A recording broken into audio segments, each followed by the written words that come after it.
अनजालि थारै नोंखौ लोगो मोननानै आं जोबोद गोजोननाय मोनदों। मानोना नोंदि बेसे समायना। थोद जाम्बा, आंहा सम गैया।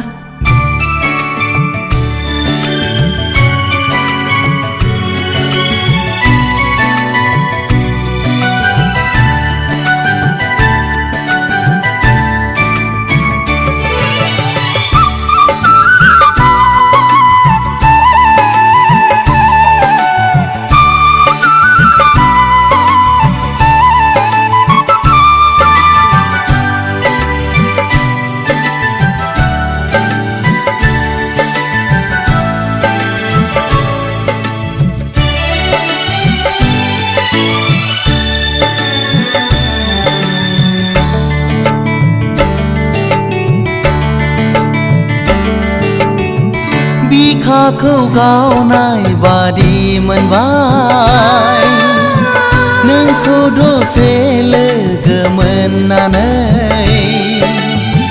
सिमां बादि मोनबाय आं नोंनि हायना महर नुनानै मादि महर नोंनि गोसोखौबो नोंनो खावनानै लांबाय। आंगो बादि मोनबाय आं नोंनि बे रावखौ खोनानानै सिमां बादि मोनबाय आं नोंनि हायना महर नुनानै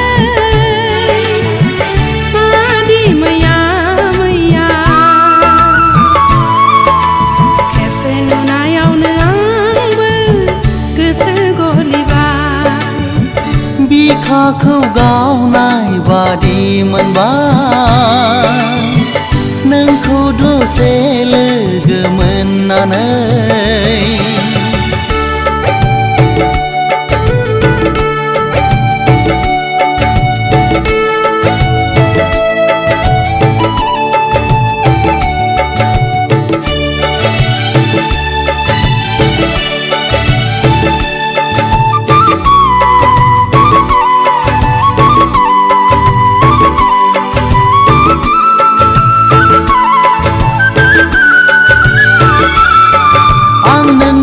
हायना महराव गबलांबाय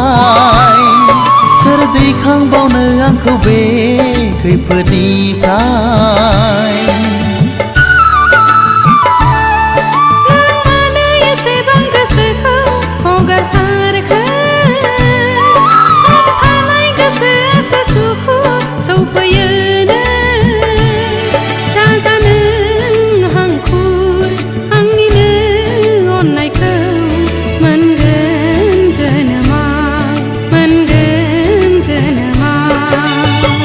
बिखाखौ गावनाय बादि मोनबाय नोंखौ दसे लोगो मोननानै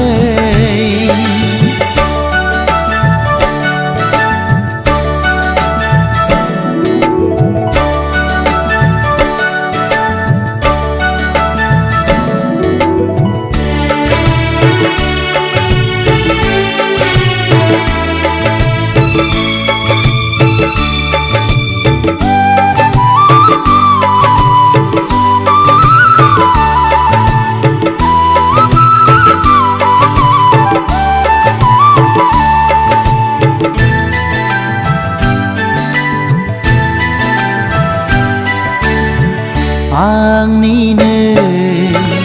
नोजोराव नों बारसे समायना बिबार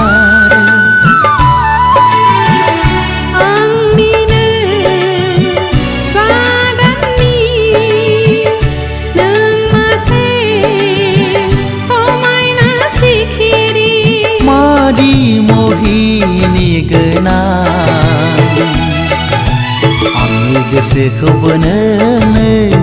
खावनानै लांबाय खेबसे नुनायावनो आंबो गोसो गलिबाय बिखाखौ गावनाय बादि मोनबाय नोंखौ दसे लोगो मोननानै सिमां सिमां बादि मोनबाय आं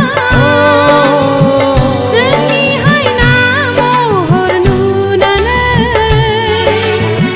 मादि महर नोंनि आंनि गोसोखौबो नोङो खावनानै लांबाय खेबसे नुनायावनो आंबो गोसो गलिबाय आंनि गोसोखौबो नोङो खावनानै लांबाय खेबसे नुनायावनो